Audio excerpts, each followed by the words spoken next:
नमस्कार दोस्तों। छठ पूजा में सूर्य देव और छठ मैया की पूजा की जाती है।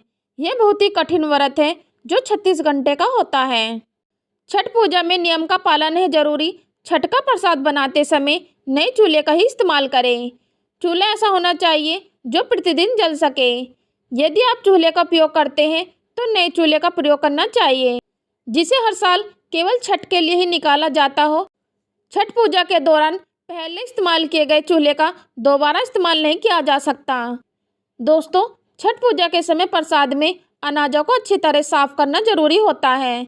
इसे घर पर ही धोकर कुचलकर और पीसकर बनाया जाता है।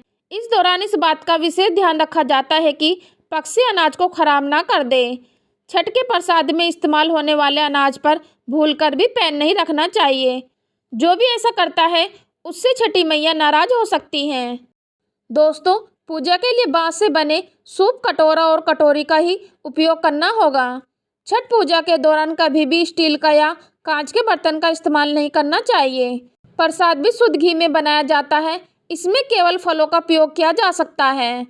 ऐसे में व्रत करने वाले को इस बात का विशेष ध्यान रखना चाहिए। अगर आप भी इस साल छठ का व्रत कर रहे हैं तो दोस्तों इन नियमों का खास ख्याल रखें ताकि छठ माता की कृपा आप पर बनी रहे। आइए तो दोस्तों जानते हैं इस वीडियो के माध्यम से कौन से हैं वो नियम। यदि दोस्तों आपने अभी तक हमारे चैनल को सब्सक्राइब नहीं किया तो चैनल को सब्सक्राइब अवश्य कर लें। दोस्तों, छठ पूजा में मुख्य रूप से सूर्य देव की पूजा की जाती है और सूर्य देव को अर्घ्य दिया जाता है। छठ पूजा में विधि विधान से उनकी पूजा की जाती है। छठ पूजा में सूर्य देव को अर्घ्य देते समय मिट्टी के चूल्हे और पीतल के बर्तन का इस्तेमाल करना चाहिए। इस पूजा में स्टील, चांदी और प्लास्टिक के बर्तनों का इस्तेमाल नहीं करना चाहिए। छठ व्रत रख रही महिलाओं को अर्घ्य देने के बाद ही किसी भी चीज़ का सेवन करें और जो भी महिलाएं व्रत रखती हैं उन्हें जमीन पर ही सोना चाहिए। छठ पूजा व्रत कठिन है। छठ पूजा से करीब 10 दिन पहले से ही लोगों को अरवा चावल और सेंधे नमक का इस्तेमाल करना चाहिए। व्रत रख रही महिलाओं को व्रत से जुड़े सभी नियमों का पालन करना चाहिए। छठ पूजा को बहुत ही शुभ माना जाता है। इन दिनों में प्याज, लहसुन का सेवन नहीं करना चाहिए। इसके साथ ही इन शुभ दिनों में भूलकर भी मांस और मदिरा का सेवन नहीं करना चाहिए। दोस्तों, इन चीज़ों के बिना अधूरी है छठ पूजा। दोस्तों, नंबर 1, डाला और सूप। छठ पूजा की सभी सामग्रियों को डाला और सूप में रखा जाता है। ये डाला और सूप बांस के बने होते हैं। आजकल कुछ लोग धातु के बने डाला और सूप भी उपयोग में लाने लगे हैं, लेकिन बांस से बनी ये वस्तु सर्वश्रेष्ठ मानी गई है। दोस्तों, नंबर 2, ठेठुआ। ठेठुआ और छठ एक दूसरे के पर्यायवाची बन चुके हैं। आटा, गुड़, ड्राई फ्रूट के मिश्रण से बने घी या तेल में तले ठेठुए बिना छठ पूजा अधूरी मानी जाती है। दोस्तों, नंबर 3, नारियल। कच्चा और सूखा नारियल छठ के डाला और सूप में रखना अनिवार्य होता है। मनौती के रूप में इसकी संख्या घटती बढ़ती रहती है। दोस्तों, नंबर 4, गागर नींबू। गागर नींबू छठ की एक खास पहचान है। यूपी और बिहार में इसकी खेती छठ के लिए की जाती है। दोस्तों, नंबर 5, अरक-पात। अरक-पात रुई से बने गोल गोल पत्ते होते हैं।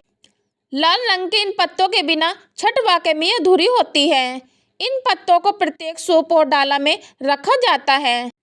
इसे अलताबाती भी कहते हैं और सूर्य के प्रतीक माने जाने के कारण बेहद ही शुभ माने गए हैं। इसके साथ ही लाल धागे से बनी बुद्धि यानी माला की प्रत्येक सूप और डाले में डाला जाता है। दोस्तों, नंबर 6, गन्ना। गन्ना भी छठ पूजा की पहचान है। प्रत्येक डाला और सूप में गन्ने या ईख के टुकड़े का भी होना जरूरी माना गया है। दोस्तों, नंबर 6, केला। केले का रोद या केले के हत्ते को डाला या सूप में रखने बिना छठ पूजा अधूरी मानी गई है। ये संख्या में कितनी होगी ये मनौती पर निर्भर करती है।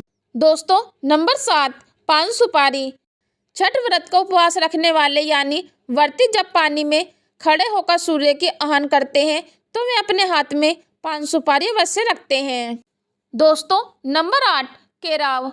देसी और जंगली मटर को केराव कहते हैं। इस मटर को यानी केराव को पानी में भिगोकर और फुलाकर सभी सूप और डाले में रखना एक अनिवार्य परंपरा है। दोस्तों, ये सामान छठ पूजा में बेहद ही जरूरी दोस्तों, इन 9 छठ आइटम के अलावा छठ की डाला और सूप में मूली, गुथनी, शकरकंद, मीठा आलू, सिंघारा, पत्ते सहित हल्दी और अदरक की गांठें भी अनिवार्य छठ आइटम में शामिल होती हैं। लेकिन उपलब्ध न होने पर भी छठ पूजा संपन्न कर सकते हैं। साथ ही सभी प्रकार के फल जैसे सेब, नारंगी, मौसमी, अनानास, अनार आदि भी चढ़ाए जा सकते हैं। दोस्तों, जहाँ तक मिठाइयों की बात है, छठ पूजा की 3 मिठाइयाँ बेहद ही खास मानी गई हैं। ये है चीनी पाक मिठाई, खाजा और बतासा।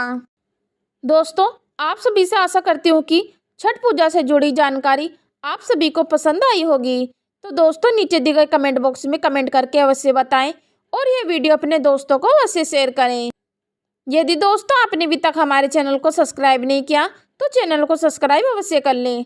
दोस्तों, अपना कीमती समय हमारी इस वीडियो को देने के लिए तहे दिल से धन्यवाद।